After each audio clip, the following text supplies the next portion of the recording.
Assalamualaikum warahmatullahi wabarakatuh.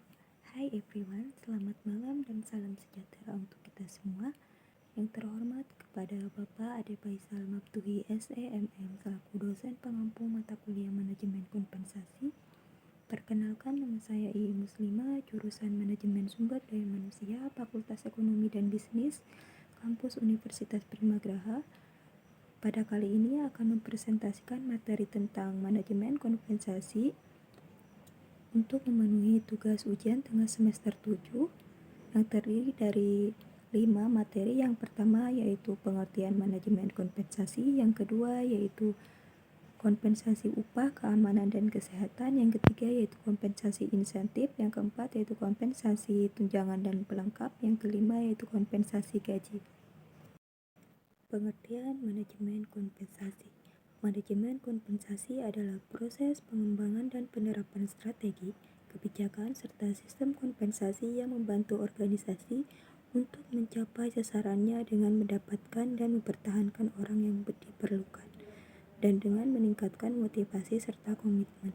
Menurut Cahyani, 2005-7778, mengemukakan manajemen kompensasi adalah proses pengembangan dan penerapan strategi, kebijakan, serta sistem kompensasi yang membantu organisasi untuk mencapai sasarannya dengan mendapatkan dan mempertahankan orang yang diperlukan dan dengan meningkatkan motivasi serta komitmen mereka. Jenis-jenis kompensasi. 1. Kompensasi langsung adalah kompensasi yang langsung dirasakan oleh penerimanya. Yang pertama yaitu gaji adalah balas jasa yang dibayar secara periodik kepada karyawan tetap serta mempunyai jaminan yang pasti. Yang kedua, tunjangan adalah kompensasi yang diberikan perusahaan kepada para karyawannya karena karyawannya tersebut dianggap telah ikut berpartisipasi dengan baik dalam mencapai tujuan perusahaan. Yang ketiga, insentif adalah kompensasi yang diberikan kepada karyawan tertentu karena keberhasilan prestasinya di atas standar. Yang kedua yaitu kompensasi tidak langsung adalah kompensasi yang tidak dapat dirasakan secara langsung oleh karyawan, yakni benefit dan servis atau tunjangan pelayanan. Tujuan kompensasi yang pertama yaitu menghargai prestasi kerja, yang kedua menjamin keadilan, yang ketiga mempertahankan karyawan, yang keempat memperoleh karyawan yang bermutu, yang kelima pengendalian biaya, yang keenam menghargai perilaku yang diinginkan. Kompensasi dan terminologinya. Yang pertama yaitu gaji atau upah merupakan bentuk kompensasi yang menjadi basis bayaran bagi karyawan sebagai imbalan atas kontribusinya dalam mencapai tujuan perusahaan. Yang kedua, insentif merupakan kompensasi tambahan di luar gaji yang diberikan kepada karyawan karena kinerjanya melebihi standar yang ditentukan. Yang ketiga, tunjangan merupakan bayaran atau pelayanan yang melengkapi dan melindungi gaji berdasarkan kebijakan perusahaan. Yang keempat, fasilitas merupakan kenikmatan yang diperoleh karyawan dari perusahaan seperti mobil dinas, bus karyawan, perumahan, parkir khusus. Kebijakan kompensasi terdapat pada pasal 88 ayat 3 Undang-Undang Nomor 13 Tahun 2003. Kebijakan pengupahan yang melindungi pekerja atau buruh meliputi: yang pertama, upah minimum, upah kerja lembur, upah tidak masuk kerja karena berhalangan, upah tidak masuk kerja karena melakukan kegiatan lain di luar pekerjaannya, upah karena menjalankan hak waktu istirahat kerjanya, bentuk dan cara pembayaran upah, denda dan potongan upah, hal-hal yang dapat diperhitungkan dengan upah, struktur dan skala pengupahan yang proporsional, upah untuk perhitungan pajak penghasilan. Sistem kompensasi menurut Melayu SPH Hasibuan tahun 2000 jilid 124. Sistem pembayaran kompensasi yang umum diterapkan diantaranya: yang pertama sistem waktu, yang kedua sistem hasil atau output, yang ketiga sistem borongan. Faktor-faktor yang menyebabkan besarnya kompensasi: yang pertama yaitu harga atau nilai pekerjaan, yang kedua yaitu sistem kompensasi yang berlaku. Lanjut materi yang kedua yaitu kompensasi upah, keamanan dan kesehatan. Kompensasi upah menurut Hasibuan tahun 2005 jilid 118 mengemukakan bahwa upah adalah balas jasa yang dibayarkan kepada pekerja harian dengan berpedoman atas membayarnya. Prinsip pengupahan membayar seseorang sebagai penerima kerja untuk memproduksi atau menghasilkan sesuatu, baik berupa barang atau jasa. Oleh sebab itu, menurut teori produktivitas, nilai seorang pekerja ditentukan oleh tingkat kemampuannya menghasilkan sesuatu. Dengan kata lain, seseorang dipengaruhi oleh apa yang layak dibayar dari pekerjaan yang dilakukannya atau hasil yang diperoleh oleh pemberi kerja. Penentuan upah oleh perusahaan dapat ditempuh dengan beberapa cara. Yang pertama, menganalisis jabatan atau tugas. Yang kedua, mengevaluasi jabatan. Yang ketiga, melakukan survei upah. Yang keempat, menentukan tingkat upah. Bentuk-bentuk upah. Yang pertama, upah sistem waktu, upah sistem hasil output, upah sistem borongan. Keselamatan dan kesehatan kerja. Tujuan ketiga Undang-Undang Nomor 1 Tahun 1970. Yang pertama, melindungi dan menjamin keselamatan setiap tenaga kerja dan orang lain di tempat kerja. Kedua, meningkatkan kesejahteraan dan produktivitas nasional. Yang ketiga, menjamin setiap sumber produksi dapat digunakan secara aman dan efisien. Kompensasi keamanan menurut Samsudin tahun 2005 jilid 203 menyatakan bahwa keamanan atau safety adalah keadaan karyawan yang bebas dari rasa takut dan bebas dari segala kemungkinan kecelakaan kerja. Istilah keselamatan mencakup dua istilah, yaitu resiko keselamatan, yang kedua resiko kesehatan. Kompensasi kesehatan menurut Samsudin 2005 jilid 203 menyatakan sebagai berikut. Kesehatan pada dasarnya mencakup kesehatan jasmani maupun rohani. Beberapa jaminan kesehatan kerja. Yang pertama, asuransi jiwa. Yang kedua, kompensasi akibat pekerjaan. Yang ketiga, asuransi cacat tubuh. Yang keempat, biaya rumah sakit. Yang kelima, jaminan kesehatan lainnya. Kesehatan kerja dan keselamatan adalah menunjuk pada kondisi fisiologis atau fisikal dan psikologis tenaga kerja yang diakibatkan oleh lingkungan kerja yang disediakan oleh perusahaan. Apabila perusahaan melaksanakan tindakan kesehatan yang efektif, maka lebih sedikit pekerja yang akan menderita penyakit baik jangka panjang maupun jangka pendek sebagai akibat dari pekerjaan mereka di perusahaan.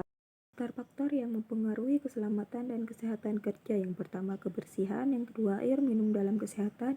Yang ketiga, urusan rumah tangga atau pekerjaan. Yang keempat, ventilasi pemanas dan pendingin. Yang kelima, tempat kerja, ruang kerja, dan tempat duduk. Yang keenam, pencegahan kecelakaan. Yang ketujuh, pencegahan kebakaran. Yang kedelapan, gizi. Yang kesembilan, penerangan atau cahaya, warna, dan suara bising di tempat kerja.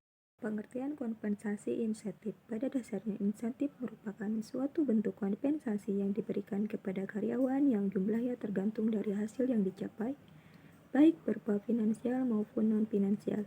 Hal ini dimaksudkan untuk mendorong karyawan bekerja lebih giat dan lebih baik sehingga prestasi dapat meningkat, yang pada akhirnya tujuan perusahaan dapat tercapai. Menurut Harrison, tahun 1983 jilid 128 bahwa insentif adalah setiap sistem kompensasi di mana jumlah yang diberikan tergantung dari hasil yang dicapai, yang berarti menawarkan suatu insentif kepada pekerja untuk mencapai hasil yang lebih baik. Tujuan insentif. Tujuan utama dari pemberian insentif kepada karyawan pada dasarnya adalah untuk memotivasi mereka agar bekerja lebih baik dan dapat menunjukkan prestasi yang baik.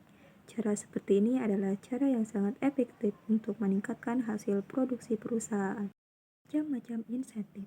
Dalam suatu perusahaan biasanya ada dua macam model insentif yang diterapkan, yaitu financial incentive dan non-financial incentive.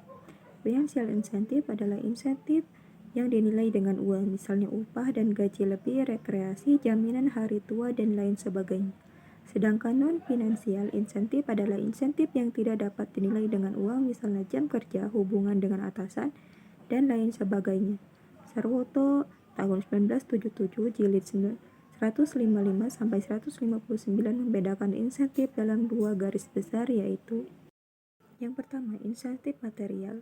Insentif ini dapat diberikan dalam bentuk uang dan jaminan sosial. Insentif dalam bentuk uang dapat berupa Yang pertama bonus, yaitu uang yang diberikan sebagai balas jasa atau hasil kerja yang telah dilaksanakan. Yang kedua diberikan secara selektif dan khusus kepada pegawai yang berhak menerima. Yang kedua yaitu komisi, merupakan jenis bonus yang dibayarkan kepada pihak yang menghasilkan penjualan yang baik.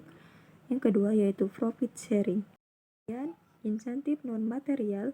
Insentif non-material dapat diberikan dalam berbagai bentuk, yaitu yang pertama pemberian gelar atau title secara resmi, yang kedua pemberian tanda jasa atau medali, yang ketiga pemberian piagam penghargaan, yang keempat kenaikan pangkat, dan lain. Selanjutnya yaitu materi yang keempat, kompensasi, tunjangan, dan pelengkap.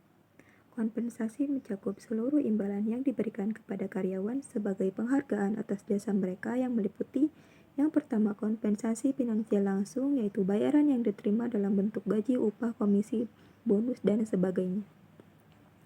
Yang kedua, kompensasi finansial tidak langsung atau tunjangan. Semua imbalan finansial yang tidak termasuk dalam kompensasi langsung seperti cuti dibayar, cuti sakit, liburan, asuransi kesehatan, dan sebagainya. Yang ketiga, kompensasi non-finansial, yaitu kepuasan yang diterima seorang dari pekerjaan itu sendiri atau dari lingkungan psikologis atau fisik di mana orang tersebut bekerja. Pengertian kompensasi tunjangan menurut Kadarisman tahun 2012 jilid 229 menyebutkan arti kompensasi tunjangan. Yang pertama yaitu merupakan indirect compensation yang dapat berwujud finansial maupun non-finansial. Yang kedua, kompensasi tunjangan tidak berkaitan dengan produktivitas pegawai dan diberikan semata-mata karena pegawai adalah anggota kelompok organisasi perusahaan. Yang ketiga, menunjukkan kesediaan perusahaan untuk bertanggung jawab terhadap pegawainya secara sosial. Yang keempat, diberikan oleh perusahaan agar memotivasi pegawai terjaga tetap tinggi melalui pemenuhan kebutuhan pegawai. Tujuan tunjangan. Yang pertama, membantu karyawan memenuhi kebutuhannya. Yang kedua, upaya meningkatkan komitmen karyawan kepada organisasi atau perusahaan. Yang ketiga, meningkatkan produktivitas. Yang keempat, mengurangi perputaran kerja. Yang kelima, mengurangi gangguan unjuk rasa. Yang keenam, meningkatkan efektivitas organisasi atau perusahaan. Jenis-jenis tunjangan menurut Lin dan Popal 2007 jilid 224 jenis-jenis tunjangan. Yang pertama masa cuti, yang kedua tunjangan kesehatan, yang ketiga tunjangan pensiun, yang keempat dana kepemilikan saham karyawan atau ESOP. Kompensasi pelengkap. Yang pertama, pemberian kompensasi pelengkap atau fringe benefit dimaksudkan untuk mempertahankan karyawan atau pekerja dalam organisasi atau perusahaan dalam jangka panjang. Yang kedua, kompensasi pelengkap dapat berbentuk penyediaan paket benefit dan penyelenggaraan program-program pelayanan karyawan. Yang ketiga, benefit dan pelayanan-pelayanan tersebut merupakan kompensasi tidak langsung atau indirect compensation karena biasanya diperlukan sebagai upaya penciptaan kondisi dan lingkungan yang menyenangkan dan tidak secara langsung berkaitan dengan prestasi kerja. Pengertian kompensasi pelengkap menurut Kadarisman tahun 2012 jilid 270 menyebutkan arti kompensasi pelengkap sebagai salah satu bentuk pemberian kompensasi berupa penyediaan paket atau benefit dan program-program pelayanan karyawan untuk mempertahankan keberadaan karyawan dalam jangka panjang. Yang kedua, menurut Handoko dalam Bahri 2019, program-program penyediaan fringe benefit menjadi semakin penting bagi organisasi dikarenakan program-program pemberian kompensasi pelengkap akan memberikan keuntungan bagi organisasi. Salah satunya adalah peningkatan semangat kerja dan kesetiaan karyawan. 4. Kompensasi pelengkap bagi perusahaan. Yang pertama, penarikan karyawan lebih efektif. Yang kedua, peningkatan semangat kerja karyawan. Yang ketiga, penurunan turnover dan absensi karyawan. Yang keempat, pengurangan kekalahan. Yang kelima, pengurangan pengaruh serikat karyawan. Yang keenam, hubungan masyarakat yang lebih baik. Yang ketujuh, pemuasan kebutuhan karyawan. Yang kedelapan, meminimalkan biaya lembur. Yang kesembilan, mengurangi kemungkinan intervensi pemerintah. Selanjutnya yaitu materi yang kelima, kompensasi gaji. Kompensasi gaji menurut Hasibuan tahun 1999 jilid 133 adalah balas jasa yang dibayar secara periodik kepada karyawan yang tetap serta mempunyai jaminan yang pasti. Gaji atau salary umumnya berlaku untuk tarif bayaran mingguan, bulanan, dan tahunan terlepas dari lamanya jam kerja.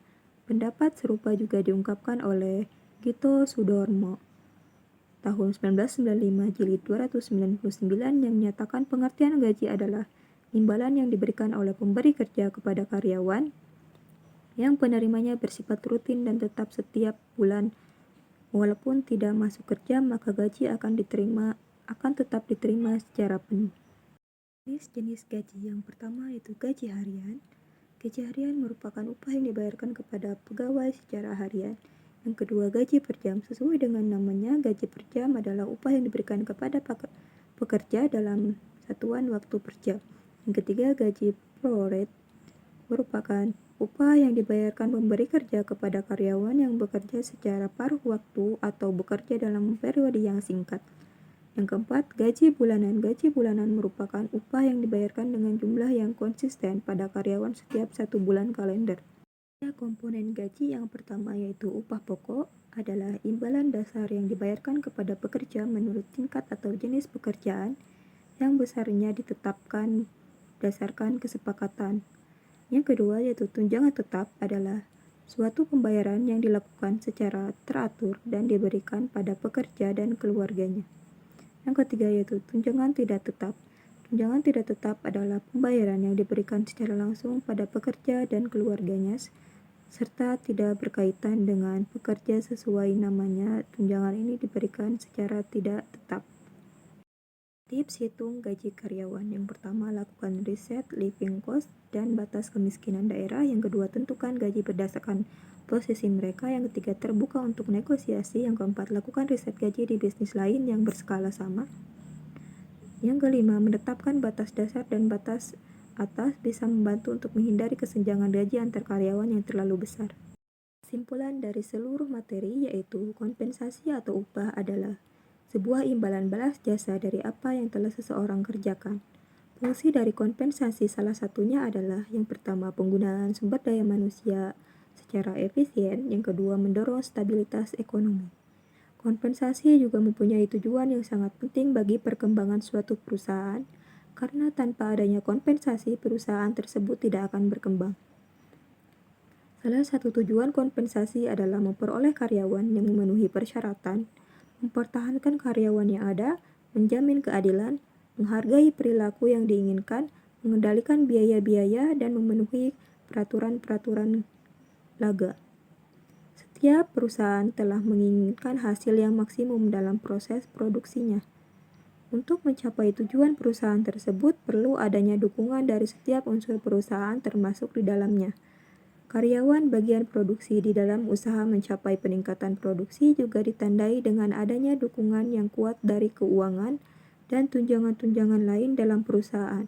Perusahaan akan memberikan suatu penghargaan bagi karyawan yang berprestasi baik dan hal ini akan membuat karyawan bekerja sebaik mungkin agar menerima penghargaan dan imbalan yang lebih besar, di samping tunjangan-tunjangan lain yang telah disediakan perusahaan.